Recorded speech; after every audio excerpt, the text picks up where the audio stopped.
Салчо, вие няма ли излизате отпуска? А втория въпрос е, баце, аз ще дойдем твоето предаване, ти обясним всичко за футбола, за кожаното кълбо и за уния тумбаци футболистите. Аз реших този момент да е тая вечер. Дами и господа, представям ви футболната легенда, ювелира по левото крило, врачанския магацик с топката, футболиста Гато Бацо!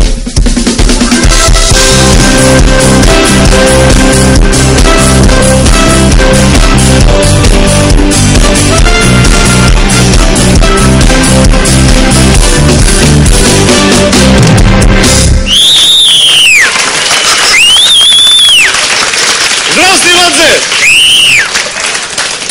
Аз съм Гацо Бацо.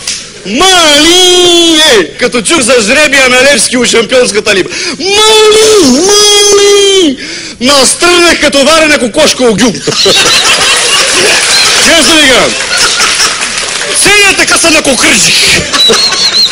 Ма после така леко се успокоих, баце. Какви са пътия Челси, Барса и Вердер? Какви са тия пустиняци? Това не са футболисти, бац. Тия са червени с пари, да знаете. Тия са. Славчо, само ти кажа, че и то Годжи е червик с пари. Това е лъжа! Гачо, това е лъжа! Само ти кажа, то мога да олепи целия много камп с по 100 евро, да знаеш. Да не говорим за Гачо. Абе, то свири само за удоволствие. Па ти си оди там у Карибите да тапат конощи пие със сиднеш по тия стопаци. Абе, къде го па-намерихте това водещия канал и като откача на вратница? Кой бе? Ой, бля, намирате се на 90 км от най-близко. Вие се намирате на 90 км от най-близкото кръг. Може ли така да водим? Не знам. За футбола ли си дошъл да се изказваш или за моят личен бизнес? Той е бизнес, като футбола.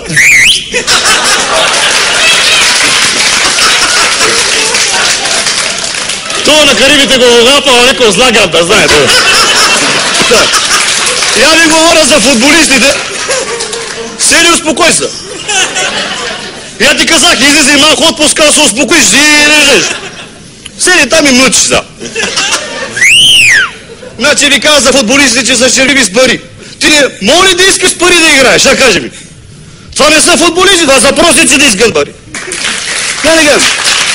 Това се страши истинските футболисти, дето опиния за един идеал. Като Годжи. Не много вече Гелемер Тека, дето викаше: ти ми сипи една голема и резни малко бахори сланина, аз на юскам като свиня, па гледай как ходим по терена като кьора в колно гробище. И параме така за туста. Так! Жик так. Къде отиваш ти? Къде отиваш ти, бе? Вчера Наско Сираков... Че нещо едно толкова ми каза.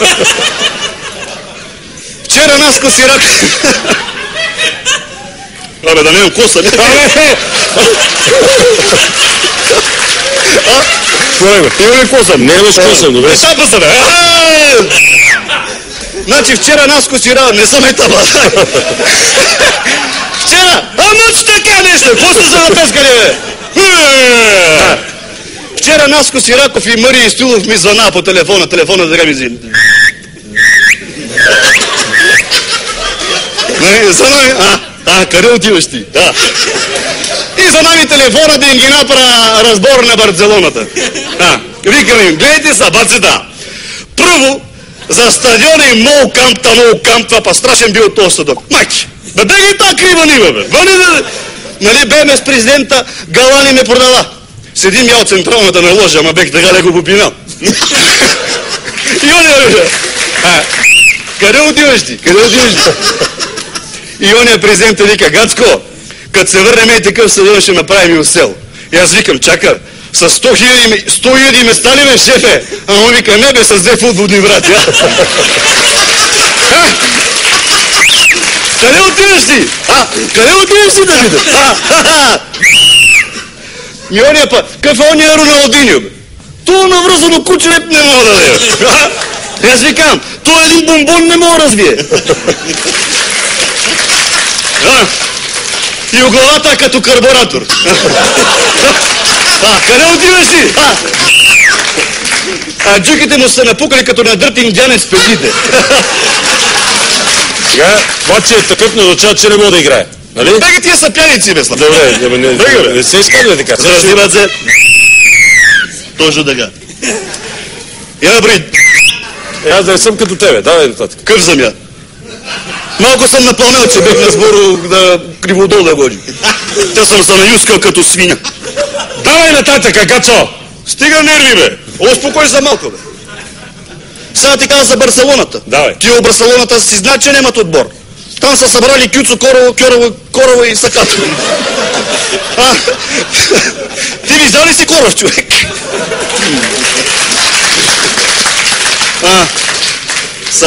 Сънвайвър. Виж е тъпока на Враца. Да видиш кой какъв Сънвайвър прави на овците. И на крава оцелева само он. Значи и мене, сговоря за летището, абе, що скачам така от тема на тема като заек. Мене още като ме посрещна хората на летището и ми каза за Барселона. Вика, ние в Барселона признаваме само двама. Стоичков и Кройф. Къде отиваш ти? Къде отиваш ти да видам? Аре, аз за Ицо Стоичков нямам никакви претенции. Но какъв е футболист па това от Цецо Кройфа?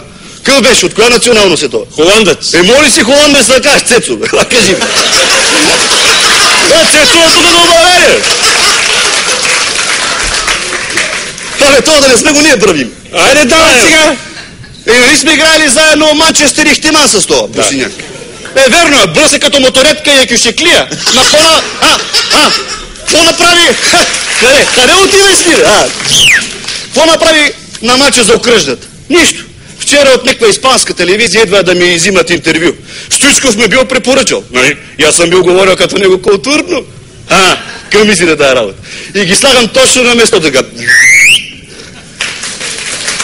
Аз стига сте пескали, го се забе. Та я им ги казах на испанците. Барселона не мога да я бие Левски, па ако ще си стъпат на врата. Това не мога да стане никога. Ние не пием, ние не яди ги бием.